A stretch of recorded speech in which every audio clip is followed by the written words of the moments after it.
이찬원은 자선행사에서 돌아오는 길에 서울 외곽의 한적한 도로를 운전하고 있었다.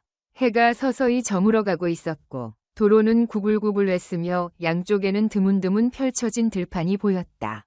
그는 해가 지기 전에 서울의 집에 도착할 계획이었지만 갑자기 앞바퀴 쪽에서 둔탁한 소리가 나면서 차가 흔들렸다. 그는 즉시 속도를 줄이고 차를 도로 한쪽에 세운 후 내려서 상황을 확인했다. 앞바퀴에는 커다란 못이 박혀 있었고 바퀴는 완전히 납작해져 있었다. 이찬원은 핸드폰을 꺼내 긴급 출동 서비스를 부르려고 했지만 신호가 약해 전화를 걸 수 없었다. 주변을 둘러보았지만 도움을 줄 만한 사람은 보이지 않았다. 평소라면 이런 상황에서 매니저나 스태프가 바로 도움을 줬겠지만 이번만큼은 완전히 혼자였다. 서울의 밝은 불빛도 늘 곁에 있던 사람들도 없이 그저 고요한 도로 위에 홀로 남겨진 기분이었다. 그는 한숨을 내쉬며 차에 기대어 어떻게 해야 할지 고민하고 있었다. 그때 멀리서 작은 실루엣이 다가오는 것이 보였다. 가까워질수록 그것이 한 소년이라는 것을 알 수 있었다. 13살 정도 되어 보이는 이 소년은 마른 체격에 낡고 빛바랜 티셔츠를 입고 있었다. 신발은 닳아 거의 떨어져 있었지만 그의 눈빛은 놀라울 정도로 또렷하고 자신감이 넘쳐 보였다. 소년은 이찬원의 차 앞에서 멈추고 타이어를 한번 쓱 훑어본 후 조용히 입을 열었다. 펑크가 난 거죠? 이찬원은 약간 놀란 듯 그를 바라보았다. 응. 그런데 전화 신호가 안 터져서 긴급 출동도 못 부르고 있네. 소년은 고개를 끄덕이며 타이어를 다시 한번 살펴보더니 미소를 지었다. 제가 도와드릴 수 있어요. 이찬원은 예상치 못한 말에 순간 말을 잃었다. 이 작은 소년이 자신을 도울 수 있을까? 그는 잠시 망설였지만 소년의 자신감 있는 눈빛을 보고는 허락했다. 그는 트렁크를 열어 스페어 타이어와 공구를 꺼냈다. 소년은 망설임 없이 타이어 옆에 쪼그려 앉아 공구를 집어들었다. 그의 손놀림은 놀라울 정도로 능숙했다. 이찬원은 옆에서 지켜보면서 조금 민망한 기분이 들었다. 평생 마이크만 잡아온 그는 이런 기본적인 차 수리조차 해본 적이 없었다. 이거 어디서 배웠니? 이찬원이 물었다. 소년은 손에 묻은 먼지를 툭툭 털며 대답했다. 할아버지가 가르쳐 주셨어요. 남자는 스스로 해결할 줄 알아야 한다고요. 그리고 도움이 필요한 사람을 보면 도와야 한다고 하셨어요.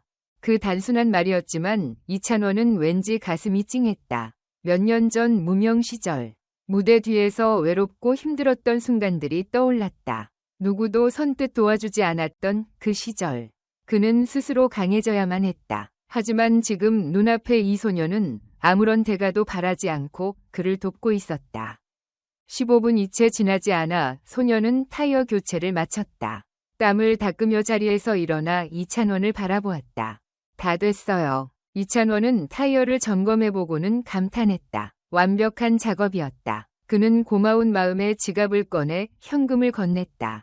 정말 고맙구나. 이거 받아. 네가 나를 많이 도와줬잖아. 하지만 소녀는 조용히 고개를 저었다.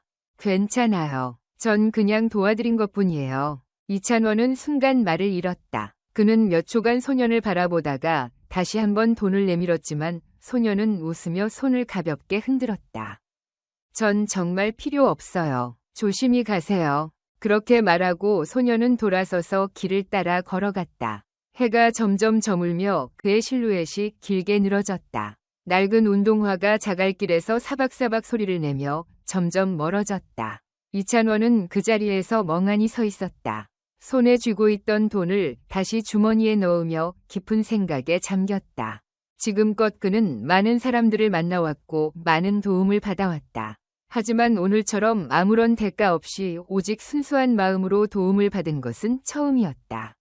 그는 조용히 차에 올라 엔진을 걸었다. 하지만 운전하는 내내 머릿속에서는 소년의 모습이 떠나지 않았다. 미소를 지으며 걸어가는 뒷모습, 그리고 도움이 필요한 사람을 보면 도와야 한다. 던 소년의 말이 계속해서 맴돌았다. 이찬원은 알 수 없는 감정에 휩싸였다. 단순한 타이어 교체였지만 그 순간이 그의 마음속 깊이 남아있었다. 다시 가봐야겠다. 그는 그렇게 결심했다. 서울로 돌아와 바쁜 스케줄을 소화하고 있었지만 그 소년이 돈을 거절했던 순간이 계속해서 머릿속을 맴돌았다. 그의 세계에서는 모든 것이 거래처럼 이루어졌고 심지어 친절조차도 어떤 형태로든 보답을 기대하는 경우가 많았다. 하지만 그 소년은 달랐다. 단순히 누군가를 돕는 것이 당연하다고 믿고 있었고 그것이야말로 이찬원에게 가장 큰 충격이었다. 그날 밤 이찬원은 서울 도심의 화려한 야경이 내려다 보이는 고급 아파트에서 혼자 앉아 있었다. 넓은 거실, 비싼 가구, 최고급 와인까지 모든 것이 완벽하게 갖춰져 있었지만 마음 한편이 공허했다. 그는 소년의 환한 미소를 떠올렸다. 오랜만에 본 꾸밈없는 진정한 미소였다. 다음날 훈련을 준비하던 이찬원은 여전히 그 소년을 떠올리며 멍하니 있었다. 그의 매니저 지훈이 눈치를 채고 물었다. 무슨 생각해? 무슨 걱정 있어? 이찬원은 미소를 지으며 고개를 저었지만 결국 그 소년에 대한 이야기를 털어놓았다. 지훈은 잠시 생각에 잠기더니 말했다. 그럼 다시 찾아가봐. 그런 아이는 쉽게 만날 수 없잖아. 그 말이 이찬원의 마음을 건드렸다. 그는 한 번도 다시 가볼 생각을 하지 않았다. 바쁜 스케줄 때문이기도 했고 또다시 만나도 괜찮을까 하는 고민도 있었기 때문이었다. 하지만 왠지 이번만큼은 그냥 지나칠 수 없었다. 무언가 해결되지 않은 느낌이었다. 그래서 그는 결심했다. 스케줄이 끝나면 바로 그곳으로 다시 가겠다고. 서울을 떠나 시골길을 다시 달리는 동안 이찬원의 마음은 묘하게 설렜다. 여전히 그곳은 조용했고 논밭 사이를 지나는 바람이 기분 좋게 불어왔다. 그리고 그는 차를 세우고 작은 가게로 들어갔다. 혹시 여기서 민재라는 아이를 아세요? 가게 주인인 할머니가 고개를 끄덕였다. 민재? 참 착한 애지. 늘 사람들 도와주곤 해. 하지만 형편이 어렵다네. 엄마 혼자 힘으로 키우고 있는데 생활이 빠듯해서 아이가 학교도 못 가고 일하러 다닌다더구나. 이찬원의 가슴이 철렁 내려앉았다. 13살짜리 아이가 학교가 아니라 일을 해야 한다는 사실이 믿기지 않았다. 그는 재빨리 물었다. 그 아이 집이 어디인가요? 할머니는 마을 끝쪽을 가리키며 말했다. 저쪽 길 끝에 작은 집이 하나 있을 거야. 거기가 민재네 집이지. 이찬원은 감사 인사를 한 후 차를 몰고 그곳으로 향했다. 도착한 곳은 허름한 작은 집이었다. 벽은 군데군데 금이 가 있었고 지붕은 고지라도 무너질 듯 보였다. 마당에는 낡은 빨래들이 널려 있었고 한 여성분이 앉아서 헌 옷을 꿰매고 있었다. 이찬원은 조심스럽게 다가가 정중히 인사했다. 안녕하세요. 저는 이찬원입니다. 혹시 민재에 대해 여쭤봐도 될까요? 여성은 깜짝 놀라며 이찬원을 쳐다보았다. 확실히 그를 알아보는 듯했지만 팬들이 흔히 보이는 흥분한 반응은 없었다. 대신 조용히 그를 바라보며 물었다. 이찬원 가수요? 이찬원은 고개를 끄덕이며 미소 지었다. 네, 맞습니다. 얼마 전에 민재가 제 차 타이어를 고쳐줬어요. 너무 고마운 마음에 다시 찾아왔습니다. 여성은 조용히 미소를 지으며 말했다. 그 아이가 그랬다고요? 역시 우리 민재답네요. 하지만 지금은 집에 없어요. 시장에 가서 일을 돕고 있을 거예요. 이찬원은 또 한 번 놀랐다. 13살짜리 아이가요? 여성은 깊은 한숨을 쉬며 말했다. 우린 형편이 넉넉하지 않아요. 남편이 사고로 세상을 떠난 후로 저 혼자 아이를 키우면서 일해야 했어요. 하지만 버는 돈이 많지 않으니 민재가 알아서 학교를 그만두고 돈을 벌겠다고 하더군요. 이찬원은 더 이상 말을 잇지 못했다. 그는 부유한 환경에서 성장한 것은 아니었지만 적어도 학교를 다닐 수 있었고 음악을 할 기회가 있었다. 하지만 민재는 그 기회조차 없었다. 그는 조심스럽게 말을 꺼냈다. 제가 도울 수 있다면 민재가 다시 학교에 갈 수 있도록 돕고 싶어요. 여성은 순간 눈을 크게 뜨더니 이내 고개를 천천히 저었다. 정말 고맙지만 우리는 남한테 신세를 지고 싶지 않아요. 힘들어도 우리 힘으로 살아가야죠. 이찬원은 예상했던 반응이었지만 쉽게 포기할 생각은 없었다. 그는 부드럽게 미소를 지으며 말했다. 저도 어릴 때 노래를 하면서 많은 사람의 도움을 받았어요. 그리고 지금 제가 누군가를 도울 수 있는 사람이 되었다면 그건 꼭 해야 하는 일이라고 생각해요. 여성은 한동안 아무 말 없이 그를 바라보았다. 그녀의 눈빛 속에서 미묘한 갈등이 일렁였다. 이찬원은 천천히 덧붙였다. 만약 민재가 정말 학교에 가고 싶어 한다면 기회를 주시는 게 어떨까요? 여성의 눈가가 살짝 흔들렸다. 오랜 시간 동안 포기해왔던 희망이 다시금 그녀의 가슴 속에서 피어오르는 것 같았다. 이찬원은 낡은 집을 떠나면서 마음이 무겁게 가라앉았다. 방금 전 민재의 어머니가 했던 말들이 그의 머릿속을 떠나지 않았다. 겨우 13살밖에 안 된 아이가 학교를 다니지 못하고 생계를 위해 일을 해야 한다는 사실이 믿기지 않았다. 또래 아이들은 학교에서 공부하고 친구들과 어울려 놀며 꿈을 키워야 할 시기인데 민재는 자신의 꿈을 포기한 채 힘든 현실을 받아들이고 있었다. 이찬원은 분노가 치밀어 올랐다. 세상에는 무의미하게 돈을 낭비하는 사람들이 많은데 정작 성실하고 착한 아이가 교육조차 받지 못하는 현실이 너무도 불공평하게 느껴졌다. 그는 차에 올라 시동을 걸었지만 쉽게 떠날 수가 없었다. 이대로 돌아가기엔 마음이 편치 않았다. 그는 민재를 직접 만나기로 했다. 서울의 대형마트와는 달리 이곳은 작고 소박한 시골 시장이었다. 사람들은 서로 인사를 나누며 정겨운 분위기 속에서 장을 보고 있었고 작은 가게들과 노점들이 줄지어 서 있었다. 이찬원은 시장을 한 바퀴 돌며 민재의 모습을 찾기 시작했다. 그리고 얼마 지나지 않아 한 구석에서 바쁘게 일하고 있는 작은 소년을 발견했다. 낡은 티셔츠를 입고 있는 민재는 채소를 정리하며 손님들에게 물건을 건네고 있었다. 그의 손은 빠르고 능숙했으며 표정은 진지했다. 그러나 그의 작은 몸집과 가느다란 팔은 여전히 어린아이처럼 보였다. 이찬원은 그 모습을 한동안 가만히 바라보았다. 자신은 노래를 하며 많은 사랑을 받는 가수로 성공했지만 같은 나라에서 같은 시대를 살아가는 한 소녀는 생계를 위해 어린 나이에 노동을 하고 있었다. 그 차이가 그를 더욱 아프게 했다. 이찬원은 천천히 민재에게 다가가 조용히 불렀다. 민재야. 민재는 깜짝 놀라며 고개를 들었다. 그리고 이찬원을 보자 눈이 휘둥그레졌다. 이찬원 형, 여기서 뭐 하세요? 이찬원은 미소를 지으며 말했다. 너를 찾으러 왔어. 민재는 당황한 듯 머리를 극적였다. 근데 왜요? 저 별거 한 거 없는데. 이찬원은 그 말을 듣고 잠시 침묵했다. 이 아이는 자신이 얼마나 대단한 일을 했는지조차 모르는 것 같았다. 그는 부드럽게 물었다. 여기서 얼마나 오래 일했어? 민재는 어깨를 으쓱이며 대수롭지 않다는 듯 대답했다. 1년 정도 됐어요. 엄마가 혼자 돈 버는 게 힘들어 보여서요. 제가 조금이라도 도와야 하잖아요. 이찬원은 깊은 한숨을 내쉬었다. 이 어린아이가 이렇게까지 어른스럽게 생각해야 한다는 현실이 너무 가혹하게 느껴졌다. 그는 조심스럽게 물었다. 혹시 학교에 다시 가고 싶지 않아? 이 질문에 민재는 잠시 말을 잃고 고개를 숙였다. 표정이 흔들리기 시작했다. 잠시 후 작게 중얼거렸다. 당연히 가고 싶죠. 하지만 학교에 가면 엄마가 더 힘들어지니까요. 학비도 내야 하고 생활비도 모자라잖아요. 이찬원은 가슴이 먹먹해졌다. 13살짜리 아이가 이런 고민을 해야 한다니. 그는 단호한 목소리로 말했다. 만약 내가 도와준다면? 네가 다시 학교에 다닐 수 있도록 해준다면? 민재는 깜짝 놀라며 고개를 들었다. 그의 눈빛에는 놀라움과 동시에 의심이 서려 있었다. 근데 왜요? 왜 저를 도와주고 싶어요? 이찬원은 민재의 눈높이에 맞추려고 무릎을 굽히고 진지한 표정으로 말했다.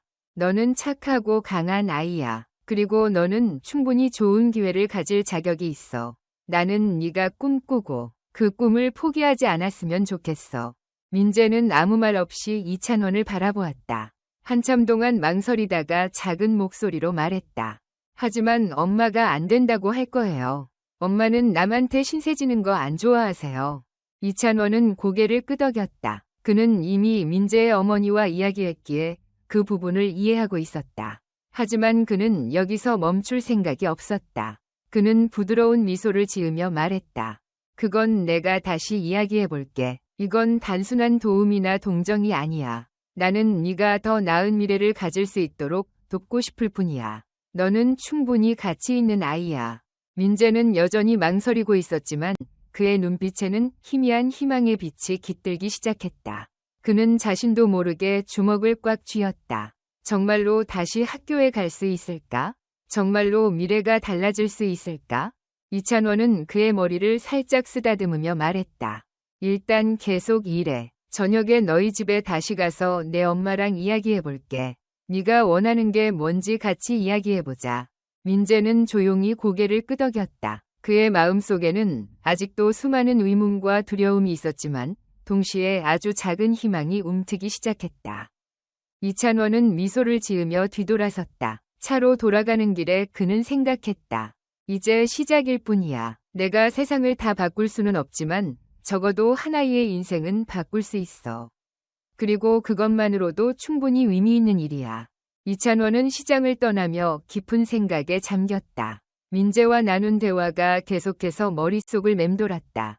그 아이는 분명 학교에 가고 싶어 했지만 어머니가 힘들어할까 봐 차마 말하지 못하고 있었다. 이찬원은 알았다. 단순히 민재를 설득하는 것만으로는 부족했다. 그의 어머니를 이해시키고 그녀가 이 도움을 부담스럽게 느끼지 않도록 해야 했다. 하지만 그것이 결코 쉬운 일이 아니라는 것도 알고 있었다. 그날 저녁, 이찬원은 다시 민재의 집을 찾았다. 해가 지고 있었고 마을은 고요했다. 집 앞마당에는 어제와 다름없이 낡은 화분들이 놓여 있었고 작은 불빛이 창문 틈으로 새어나오고 있었다. 그는 천천히 문 앞으로 다가갔다. 마당 한쪽에 앉아있던 민재의 어머니는 낡은 옷을 수선하고 있었다. 그녀는 그가 다가오는 것을 보고 천천히 시선을 들었다. 또 오셨군요. 그녀는 담담하게 말했다. 이찬원은 고개를 숙이며 인사했다. 네, 오늘 시장에서 민재를 만났습니다. 그리고 그 아이가 학교에 다시 가고 싶어 한다는 것도 들었습니다. 그녀는 손에 들고 있던 바늘을 내려놓고 깊은 한숨을 쉬었다. 알고 있습니다. 제 아들이 학교를 얼마나 가고 싶어 하는지 모를 리가 없어요. 그렇다면 왜? 이찬원이 조심스럽게 묻자 그녀는 단호하게 말을 잘랐다. 우리는 남한테 신세지지 않고 살아가는 법을 배웠습니다. 이찬원은 그녀의 눈빛에서 강한 의지를 읽을 수 있었다. 그것은 오랜 시간 동안 힘든 삶을 버텨온 사람의 눈빛이었다. 그러나 동시에 그 속에는 깊은 두려움도 깃들어 있었다. 어쩌면 그녀는 도움을 받는 것이 익숙하지 않아서 혹은 도움을 받았다가 더 큰 상처를 받을까봐 두려운 것일지도 모른다. 저는 그냥 도와주고 싶습니다. 이찬원이 조용히 말했다. 단순한 동정이 아니라 민재가 마땅히 누려야 할 기회를 되찾아 주고 싶은 마음뿐입니다. 그러나 그녀는 쉽게 대답하지 않았다. 잠시 침묵이 흐르던 그때 갑자기 마당 밖에서 거친 목소리가 들려왔다. 이봐요, 이찬원 씨. 이찬원이 돌아보자 한 중년 남성이 팔짱을 낀 채 서 있었다. 그는 마을 주민인 듯 보였고 얼굴에는 냉소적인 표정이 서려 있었다. 그의 뒤에는 몇몇 마을 사람들이 모여 있었다. 갑자기 나타나서 이 집을 도와주겠다고요? 남자는 코웃음을 쳤다. 유명한 가수가 여기까지 와서 무슨 속셈으로 이런 일을 하는 건지 궁금하군요. 이찬원은 그 말에 순간 당황했지만 차분한 표정을 유지했다. 어떤 속셈도 없습니다. 단지 민재가 다시 학교에 갈 수 있도록 돕고 싶을 뿐입니다. 그러나 다른 주민이 거들었다. 우리는 이런 식의 동정을 원하지 않아요. 세상은 원래 공평하지 않습니다. 도움을 받는다고 해서 갑자기 달라지는 것도 아니고요. 또 다른 사람이 낮은 목소리로 중얼거렸다. 언젠가는 떠날 사람이면서 괜히 기대하게 만들지 마세요. 그들의 말은 마치 벽처럼 단단했다. 그들은 오랫동안 힘든 삶을 살아오면서 누군가의 선의를 의심하는 것이 당연해진 듯했다. 이찬원은 그들이 자신을 의심하는 것이 아니라 그동안 겪어온 삶에 대한 불신 때문에 이렇게 반응하고 있다는 것을 깨달았다. 그는 다시 민재의 어머니를 바라보았다. 그녀 역시 혼란스러워 보였지만 주민들의 말에 고개를 끄덕이며 입을 열었다. 이해해 주세요, 이찬원 씨. 저는 그저 조용히 제 아들과 살아가고 싶을 뿐입니다. 기대를 하면 실망도 크니까요. 이찬원은 더 이상 말을 하지 않았다. 지금 이 자리에서 아무리 말해도 그들의 생각을 바꿀 수 없을 것 같았다. 그는 천천히 숨을 내쉬며 차분한 목소리로 말했다.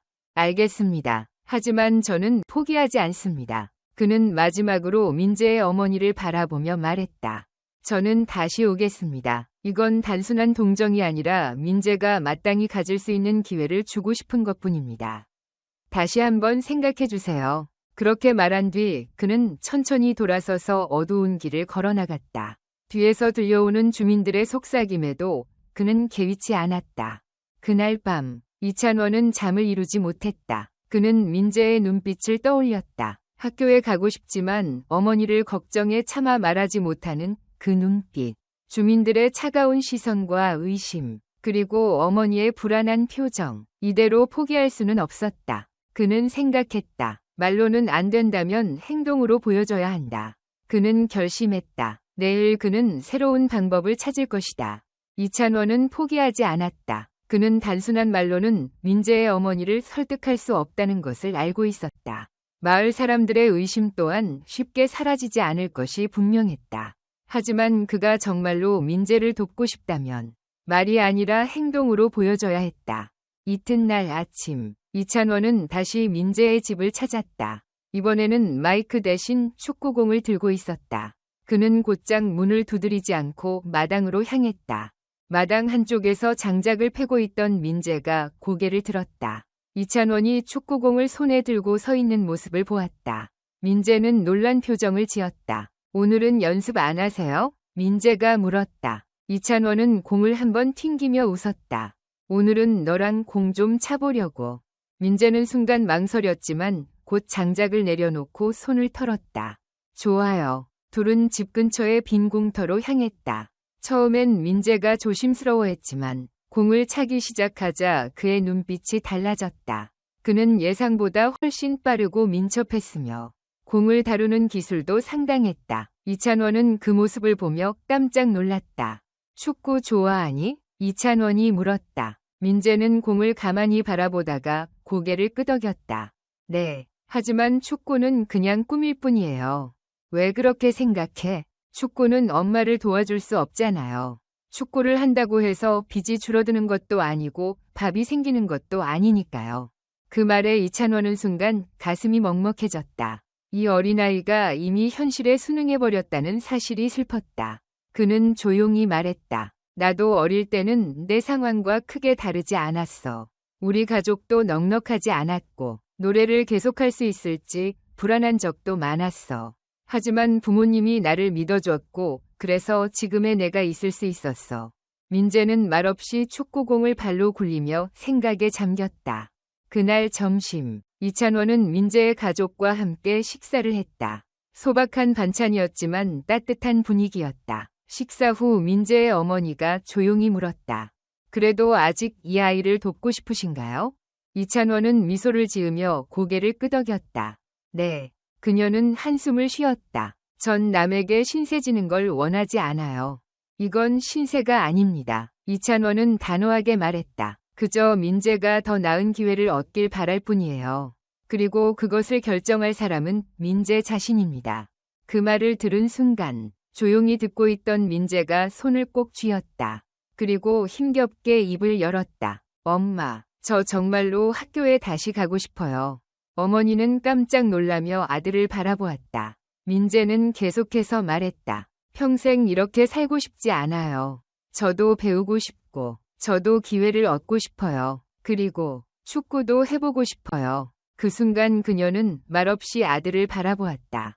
그녀의 눈가가 떨렸다. 긴 침묵 끝에 그녀는 조용히 고개를 끄덕였다. 그 순간 이찬원은 미소를 지었다. 작은 변화였지만 그것은 민재의 삶을 바꿀 첫걸음이었다. 그렇게 이찬원의 계획이 시작되었다. 그는 학교와 연락해 장학금을 받을 수 있는 방법을 알아보았고 지역 음악 아카데미와도 연결해 민재가 음악을 배울 기회를 마련했다. 마을 사람들은 여전히 의심했지만 시간이 지나면서 그들의 시선도 달라졌다. 특히 아이들은 민재를 다르게 보기 시작했다. 이제 그는 단순히 가난한 아이가 아니라 꿈을 향해 나아가는 아이가 되었다. 어느 날 민재는 학교에 다시 갈 수 있다는 소식을 들었다. 그는 몇 초간 멍하니 서 있다가 갑자기 이찬원을 힘껏 끌어안았다. 정말 감사합니다. 정말요. 이찬원은 그의 등을 가볍게 두드리며 말했다. 이제부터는 네가 얼마나 노력하느냐에 달려있어. 나는 문을 열어줬지만 그 문을 지나가는 건 내 몫이야. 그 순간 이찬원은 확신했다. 단 한 명의 인생이라도 바꿀 수 있다면 그것만으로 충분한 의미가 있다는 것을. 민재는 마침내 학교로 돌아가게 되었다. 오랜 시간 동안 현실의 벽에 가로막혀 포기해야 했던 꿈이 다시 시작된 순간이었다.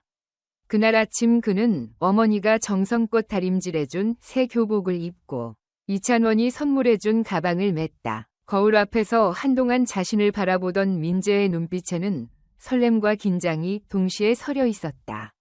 정말로 다시 학교에 갈 수 있다니 마치 꿈만 같았다. 집을 나서자 어머니가 문 앞에 서 있었다. 그녀는 아무 말 없이 그의 옷깃을 가만히 매만졌다. 떨리는 목소리로 단 한마디만 건넸다. 열심히 해라, 아들. 민재는 힘껏 고개를 끄덕이고는 학교로 향했다. 학교에 도착하자 친구들의 시선이 그에게 집중됐다. 어떤 아이들은 놀란 표정으로 그를 바라보았고 몇몇은 조용히 미소를 지으며 인사를 건넸다. 오랜만에 교실로 돌아온 민재는 처음엔 낯설었지만 곧 집중하며 필기를 시작했다. 그동안 혼자 공부해왔던 덕분인지 수업을 따라가는데 큰 어려움은 없었다. 그는 이 기회를 절대 놓치지 않겠다고 다짐했다. 하지만 변화는 단순히 학교로 돌아가는 것에서 끝나지 않았다. 수업이 끝난 후 그는 이찬원이 마련해준 음악 아카데미에서 정식으로 수업을 받기 시작했다. 처음에는 제대로 된 악기도 없었고 다른 아이들보다 기초가 부족해 주눅이 들었다. 그러나 이찬원은 항상 옆에서 말했다. 처음부터 잘하는 사람은 없어. 중요한 건 네가 얼마나 노력하느냐야. 그 말에 용기를 얻은 민재는 그 누구보다도 열심히 연습했다. 다른 아이들이 쉴 때도 혼자 남아 연습실에 남아 노래와 악기를 다루었고 밤늦도록 발성 연습을 했다. 그의 노력을 본 강사들은 점점 그를 주목하기 시작했다. 이 아이, 그냥 음악을 좋아하는 게 아니라 진심이네. 몇 달 후, 민재는 아카데미에서도 주목받는 유망주가 되었다. 무대 위에서 마이크를 들고 노래하는 그의 모습은 이전과는 전혀 달랐다. 이찬원은 그 모습을 멀리서 지켜보며 미소를 지었다. 그가 바란 것은 단 하나였다. 민재가 자신의 가능성을 스스로 깨닫고 더 나아갈 수 있는 힘을 얻는 것. 마을 사람들의 태도도 점차 변하기 시작했다. 처음에는 이찬원의 선의를 의심했던 사람들도 이제는 달라진 민재의 모습을 보며 생각을 바꾸었다. 어느 날, 예전에 이찬원에게 차가운 말을 던졌던 중년 남성이 다가와 말했다. 내가 너를 오해했던 것 같군. 이찬원은 미소를 지으며 고개를 끄덕였다. 괜찮아요. 저라도 처음엔 의심했을 거예요. 남자는 한숨을 내쉬며 멀리서 노래를 연습하는 민재를 바라보았다. 저 녀석, 정말 많이 달라졌네. 예전엔 그냥 착한 아이였지만 지금은 뭔가 더 강해진 것 같아. 이찬원은 조용히 말했다. 진정한 변화는 남이 만들어주는 게 아니라 스스로 만들어가는 거예요. 저는 단지 문을 열어줬을 뿐이에요. 나아가는 건 민재 스스로 한 거죠. 그날 연습을 마친 후 땀에 젖은 민재가 숨을 헐떡이며 이찬원에게 달려왔다. 형, 저 하나 말하고 싶은 게 있어요. 뭔데? 저 나중에 형처럼 되고 싶어요. 형이 저를 도와준 것처럼 저도 다른 사람을 돕는 사람이 되고 싶어요. 이찬원은 순간 가슴이 뭉클해졌다. 그리고 따뜻한 미소를 지으며 말했다. 이미 시작했어. 민재야, 넌 지금 이 순간에도 누군가에게 희망이 되고 있어. 그 후로도 이찬원은 시간이 날 때마다 마을을 찾아갔다. 처음엔 그저 돕고 싶다는 마음으로 시작했던 일이었지만 이제는 이곳이 그에게 또 다른 집처럼 느껴졌다. 어느 날 저녁, 노을이 지는 하늘 아래에서 민재가 마이크를 손에 들고 서 있었다. 붉게 물든 하늘을 배경으로 서 있는 그의 실루엣은 작지만 더 이상 약하지 않았다. 그는 이찬원을 향해 환한 미소를 지었다. 형, 정말 고마워요. 형이 포기하지 않아서. 이찬원은 웃으며 고개를 저었다. 포기하지 않은 건 너야, 민재야. 그 순간 그는 깨달았다. 이 이야기는 여기서 끝나는 것이 아니라 이제 막 새로운 시작을 맞이하고 있다는 것을. 작은 도움 하나가 한 아이의 삶을 바꿨고 그 아이는 또 다른 누군가의 희망이 될 것이다. 그리고 그게 바로 진정한 변화였다.